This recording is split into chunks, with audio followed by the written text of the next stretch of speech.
It's wonderful. This is me, Yves d'Or, beauté d'argent, Mbouya Kassongo. Qui dit mieux? Voilà. Bonjour très chers internautes, chers téléspectateurs qui nous suivent partout dans le monde entier, partout en RDC, partout vraiment.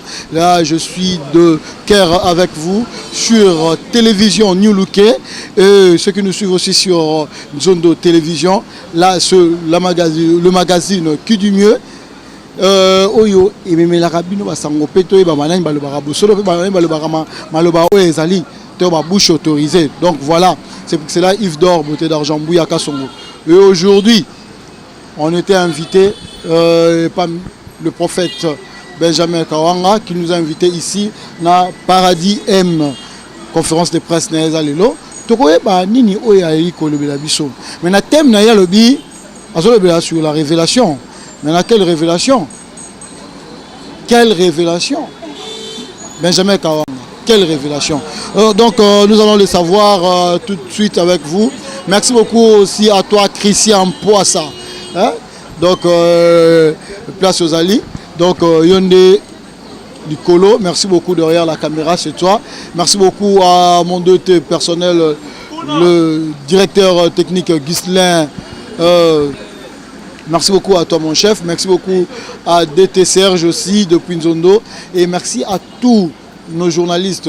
Donc là je suis en train de les coordonner et merci aussi à mon patron, mon boss Joey Senior Louquet et pourquoi pas aussi à maman Hermanie Louquet et tout le monde au Canada, le journaliste des États-Unis, du Canada, de Libreville, de Luanda, d'ici aussi à Kinshasa. Je suis de cœur avec vous, je vous aime. Alors, pour ne pas aller loin, nous allons entrer là-bas à l'intérieur pour aller savoir ce qui se passe. Et qu'est-ce que Messier Benjamin Kawanga aura à nous dire aujourd'hui sur le thème de la prophétie. La prophétie. Merci Christian. On peut retourner à l'intérieur pour aller savoir qu'est-ce qui se passe là-bas. Qui du mieux?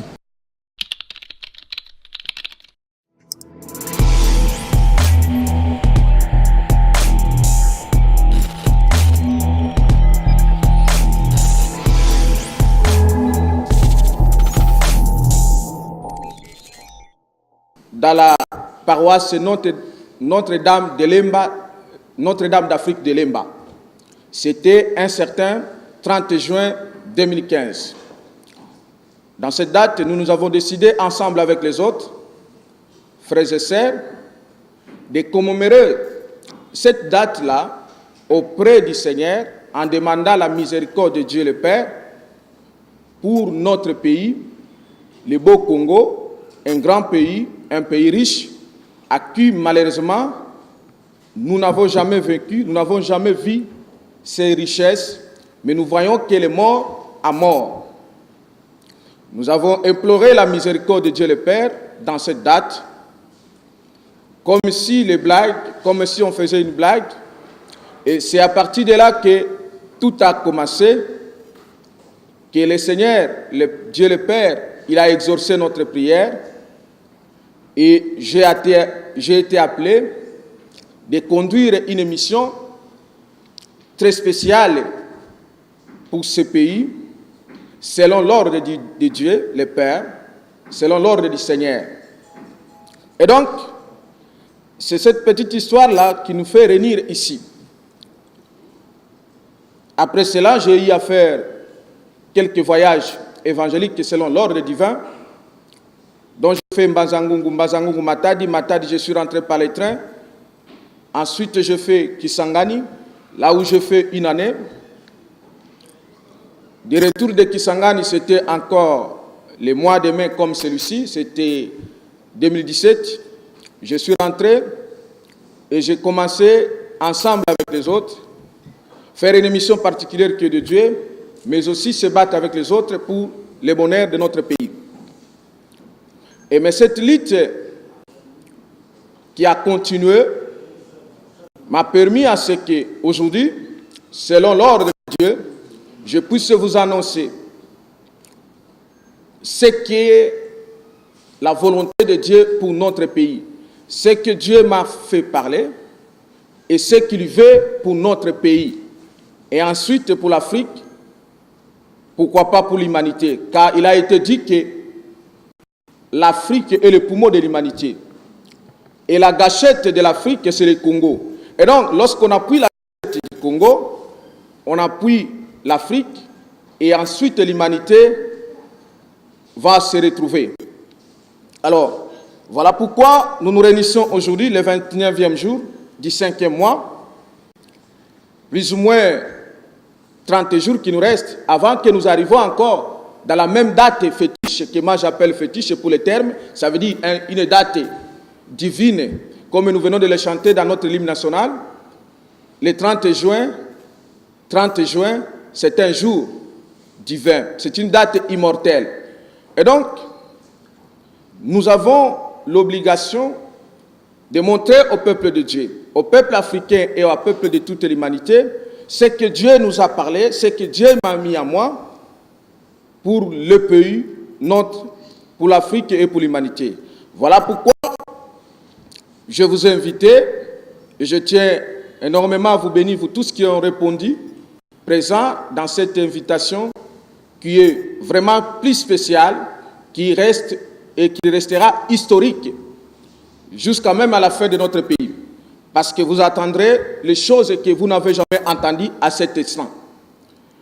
Mes frères et sœurs, vous qui nous suivez aussi à l'étranger, que vos cœurs sont ici au Congo, soyez énormément bénis parce que le Congo est une terre de Dieu. Et donc, là où Christ arrive, c'est là où il y a la solution de toute l'humanité. J'en veux directement entrer dans notre sujet.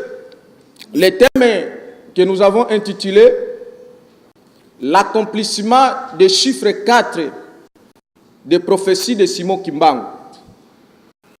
Oui, comme vous le savez, beaucoup ont parlé de cet homme Simon Kimbangu, en vrai ou à faux. Maintenant, la spécialité de notre présence aujourd'hui, c'est de parler de l'homme, mais aussi de parler de l'accomplissement de ces prophéties. Étant donné que la Bible me dit ceci, la grandeur ou la reconnaissance d'un prophète, de l'accomplissement de ces prophéties.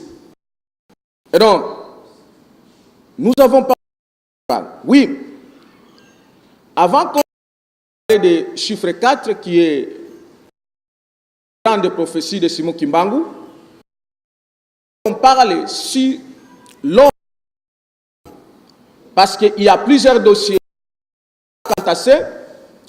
Qui était Simon Kimbangu? Jamais. Il était, mais il doit exister en esprit. Oui, certains ont dit que Simon serait un Dieu.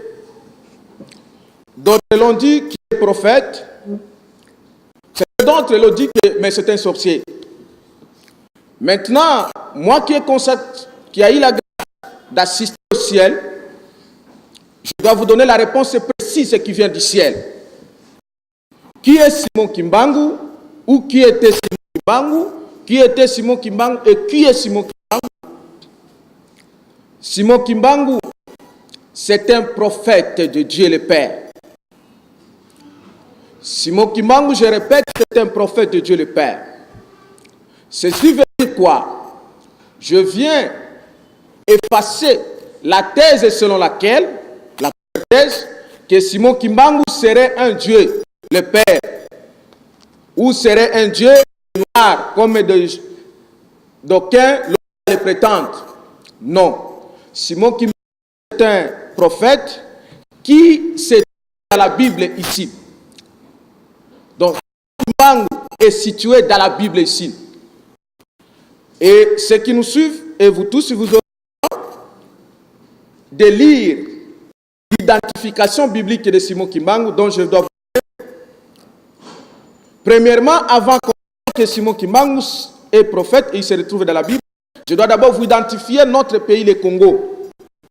Le Congo, c'est un pays biblique. Le Congo est dans la Bible.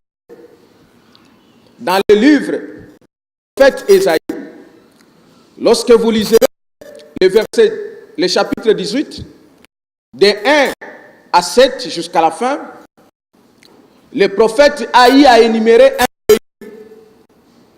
Et il a eu à démontrer que ce pays se trouve au-delà des fleuves de l'Éthiopie. Vous comprendrez directement, lorsqu'on parle des fleuves de l'Éthiopie, on parle de l'Afrique. Et donc, les Congo est dans la Bible, l'Afrique est d'abord dans la Bible. Mais plus tard, le prophète a indiqué, là je parle du prophète Esaïe, dans ce pays-là, ce pays-là est coupé par les fleuves.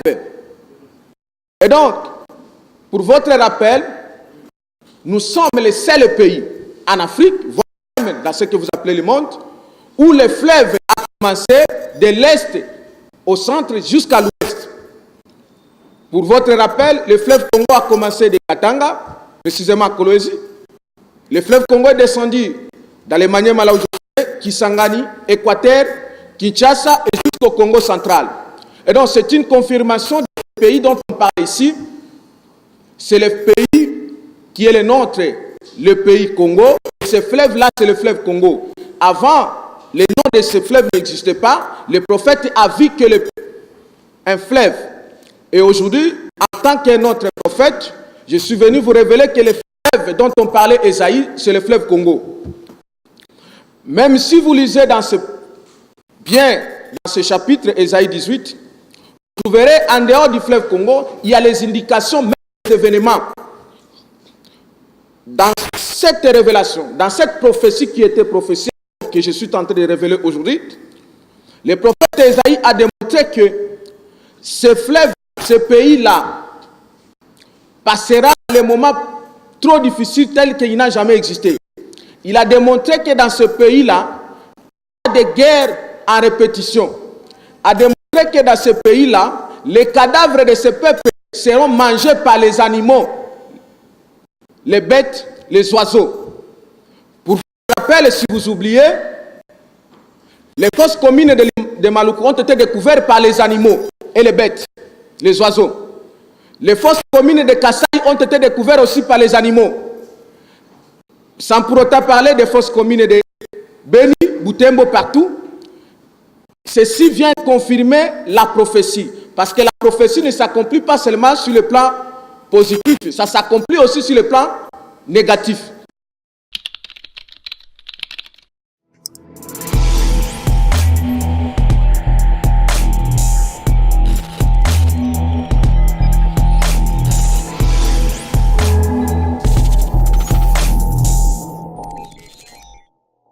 La parole de Dieu ne peut jamais être liée.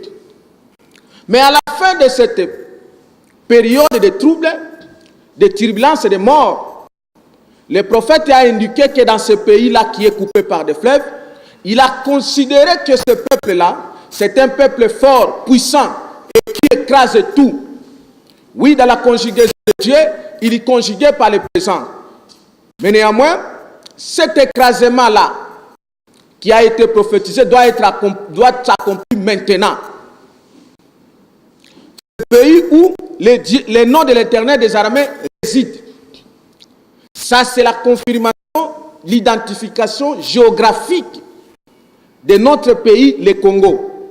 Plus loin, si vous lisez même Ésaïe 30, vous trouverez dans le verset 20 à 23, on a parlé toujours de ce fleuve Congo. Maintenant, j'en viens à un autre prophète qui est venu aussi prophétiser le Congo et le prophète Simon Kimbangu dont nous nous réunissons aujourd'hui pour parler de lui. Je suis dans le livre du prophète Daniel. Le prophète Daniel, dans le verset 12, il a indiqué qu'il a vu dans un fleuve des hommes qui étaient debout dans ce fleuve-là. Et l'un de ces hommes était en bas du fleuve. Et l'autre était au milieu du fleuve. Je suis dans le livre des prophètes Esaïe, le prophète Daniel, dirais-je, dans le verset 1, vous descendez même jusqu'à 12. Mais Daniel dit ceci: je vois des hommes. Mais lorsque Daniel, un prophète, voit des hommes, la première des choses, il a vu les hommes qui étaient sur les eaux du fleuve. Le mot fleuve revient encore. mais un fleuve qui n'a pas de nom, parce que Daniel voyait que la prophétie qui devait s'accomplir. Je tiens à vous confirmer ici, le peuple de Dieu et le peuple de toute l'humanité, que le fleuve dont Daniel faisait allusion, c'est le fleuve Congo. Et parmi les hommes que Daniel a y avoir, parce qu'un Daniel, lorsqu'il voyait les hommes, il ne pouvait voir que les hommes qui sont prophètes comparativement à lui. Et donc, parmi ces hommes-là, le premier homme, c'est lui qu'on appelle Simon Kimbangu. C'est Simon Kimbangu qui était en bas du fleuve. Voilà pourquoi Simon Kimbangu devait naître physiquement dans le Congo central, où on trouve le fleuve Congo. Maintenant, ceux qui disent que Simon Kimbangu et Dieu le Père, ils ont tort. Pourquoi? Que tout prophète, le véritable prophète, à la hauteur ou à la grandeur de Simon Kimbangu, doit être envoyé, doit porter l'esprit de Christ en lui. C'est ainsi que Simon Kimbangu a porté l'esprit de Christ. Ceci est signifié dans 1 Pierre, où on a indiqué que les prophètes qui nous ont précédés doivent être porteurs de l'esprit de Christ en lui. Et donc, Simon Kimbangu, pour ceux qui disent qu'il est l'envoyé de Jésus-Christ, ils n'ont pas tort, parce que Simon Kimbangu, il a apporté l'esprit de Christ à lui. Donc Simon Kimbangu, c'est un prophète, l'envoyé de Christ. Et d'autres, ceux qui ont dit que Simon Kimbangu serait un dieu des Noirs, ou un dieu des Congolais ou des Africains, ils ont eu tort, ils ne connaissent pas le véritable Simon Kimbangu. Et quand lui-même, en priant, il invoquait et il priait tout ce qu'il faisait, les miracles, au nom de Jésus-Christ. Pourquoi Simon Kimbangu devait-il être prophète et pourquoi il avait été envoyé au Congo? Comme je vous l'avais dit, le Congo c'est la gâchette, là où il y a l'Afrique. Maintenant, l'Afrique a été prise en otage par l'Occident, qui a amené l'esclavagisme, avant la traite des Noirs, l'esclavagisme, ensuite la colonisation. Je veux dire au peuple de Dieu, la colonisation, l'esclavagisme et la traite des Noirs n'ont jamais été la volonté de Dieu aucune fois. C'est l'œuvre purement satanique qui ne viennent pas de Dieu le Père. Alors, c'est alors que Dieu le Père, puisque la Bible nous dit ceci, là je suis dans Galates chapitre 5, verset 1, Christ nous a affranchis pour être libres. Donc, ne restez plus dans l'esclavagisme, dans l'opprobre. Et donc, la volonté de Christ, qui a été crucifié, ressuscité et glorifié, c'est pour que le peuple de Dieu ne puisse plus vivre dans l'esclavagisme.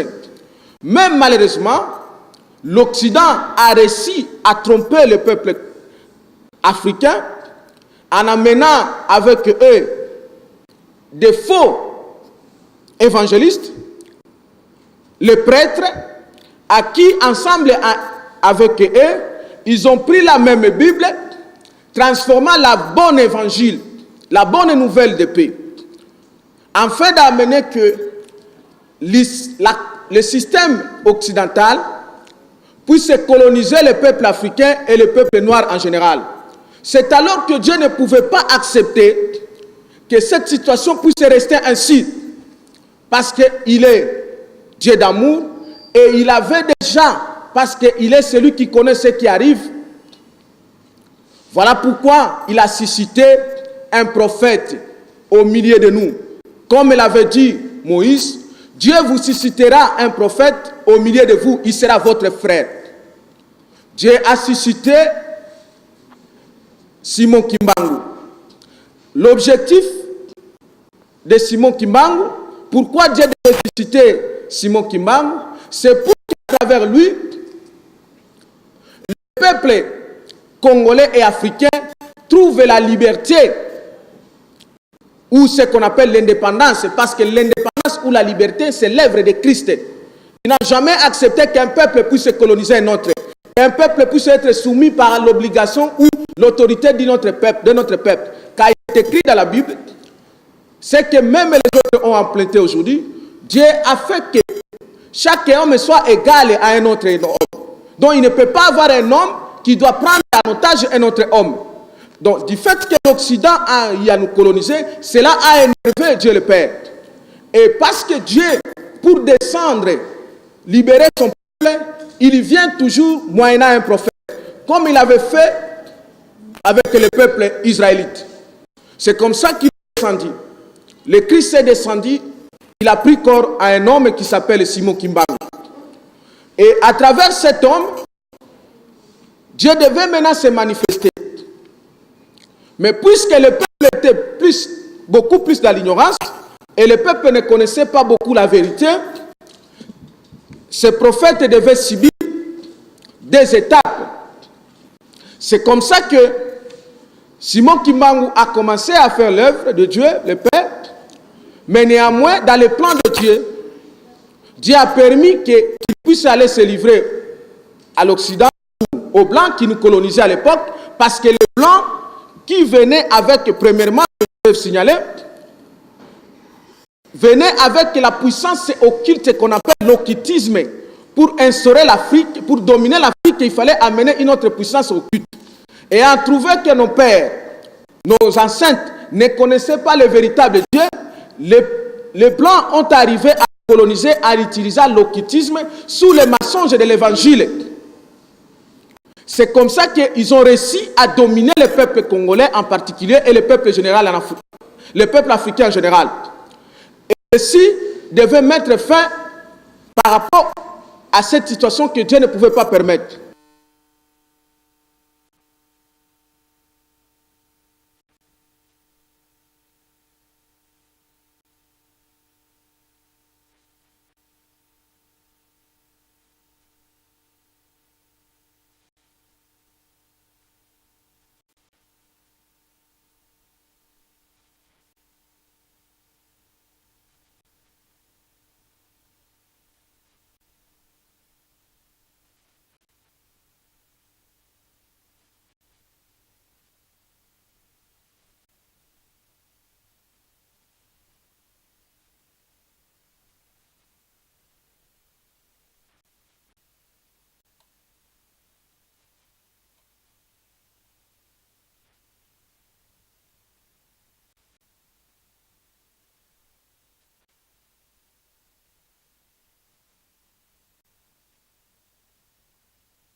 Là, parce que ces dieux-là, ce sont des faux dieux.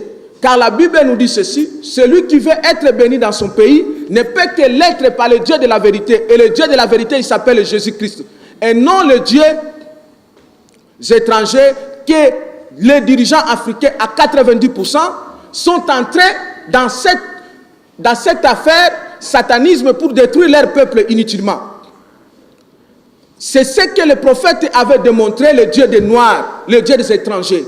Ça veut dire quoi? Ceux qui nous ont amenés, qui n'est pas le Dieu véritable. Même le Dieu de nos ancêtres, même nos coutumes, mais aussi quand on adore la coutume, on adore les dieux étrangers. Parce qu'il n'y a qu'un seul Dieu véritable qui s'appelle Jésus-Christ. Et ceci se confirme non seulement par la mort, mais par la résurrection. Qu'il est mort, il est ressuscité et il vit dans l'éternité. Et cela confirme la différence entre les prophètes et Jésus-Christ qui est le Dieu véritable. Donc on ne peut jamais comparer Simon Kimbangu à Jésus-Christ. C'est faux, c'est des mensonges. Les dieux étrangers, c'est l'occultisme. Malheureusement, cette prophétie devait s'accomplir.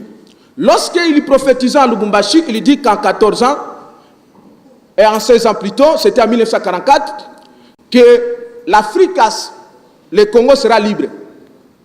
Et cette prophétie s'est accomplie exactement en 1960, nous avons reçu l'indépendance. Et laquelle date? Le 30 juin. Et tout a été prophétique. Mais, puisque les dirigeants congolais et africains n'ont pas compris le mystère de la divinité, l'esprit qu'a animé Simon Kimbangu, le prophète, ils sont allés tomber dans les pièges de Blancs en entrant dans l'occultisme. Lorsqu'ils sont entrés dans l'occultisme, les dirigeants africains et les dirigeants congolais en particulier, ils ont remis en cause cette indépendance que nous avons obtenue. Ça veut dire quoi? Ils ont accepté d'entrer encore dans la colonisation. Alors que l'indépendance s'appelle la liberté. L'homme ne peut être que libre lorsque son esprit est libre. Car en réalité, l'homme c'est l'esprit. Alors, nos dirigeants africains sont en train encore de nous faire rentrer dans une étape de la colonisation. Voilà pourquoi nous devions encore tomber dans une autre étape de la colonisation. Parce que cette colonisation devait être faite par l'Occident qui restait de loin, mais qui utilisait nos propres frères et sœurs pour nous coloniser à leur place. Pourquoi? Parce qu'ils sont détenteurs de leurs esprits. Quand tu entres dans la franc-maçon, sachez que ton esprit reste en France, dans la franc-maçonnerie. Donc il n'y a que ton corps qui est ici. C'est comme ça, vous remarquerez, vous tous, je crois que la plupart parmi vous, vous avez des membres dans l'occultisme dans vos familles. Vous remarquerez que ces frères et sœurs-là ne vous aiment pas. Ils sont incapables même de vous donner un franc. Pourquoi? Parce qu'il ne détient plus ton esprit. Toi, tu l'appelles le frère par ignorance, mais lui, il n'est plus ton frère parce qu'il détient le frère, il détient l'esprit étranger. Et par conséquent, regardez le comportement de vos dirigeants africains. Chaque fois qu'un dirigeant africain fait que avoir quelque chose, l'argent ou quoi que ce soit, il le fait quoi? Il va l'investir où? À l'étranger, à l'Occident. Qu'est-ce qui explique ce comportement? Ceci explique que son esprit se trouve là-bas. Et lorsqu'il met son argent là-bas, il va aller se soigner là-bas. Mais le principe est clair. Là où l'homme met son trésor, c'est là où son cœur se trouve. Et donc, nous avons rentré dans une forme de colonisation auquel on croyait qu'on a des dirigeants qui sont nos frères, qui sont en réalité les étrangers. Par conséquent, ils devaient appliquer les sacrifices pour les avantages de l'Occident. Parce que dans le mystère de l'occultisme, il y a ce qu'on appelle le premier des premiers. Celui qui entre de la franc-maçonnerie, il te fait entre toi. Lorsque toi tu dois sacrifier aussi pour moi. Voilà pourquoi vous voyez, les francs-maçons, les maïkaris de l'Occident ou de l'Europe, ils n'arrivent plus à sacrifier assez parce qu'ils ont leurs adeptes au Congo, en Afrique, qui sacrifient à leur place. C'est comme ça que vous voyez les pays, les dirigeants africains, ils tirent chaque jour pour satisfaire, non seulement pour eux, mais aussi pour leurs maîtres. Parce qu'ils sont sous l'emprise de leurs maîtres. C'est ça la deuxième étape de la colonisation que le Congo et l'Afrique est entrée. Mais ceci devait se terminer parce que chaque chose a un début, chaque chose a une fin. Voilà pourquoi le prophète en a prophétisé. Il prophétise la deuxième étape de sa prophétie. Il prophétise maintenant sur le pouvoir présidentiel du Congo. Parce que tout est lié de ce pays qui est coupé par des fleuves.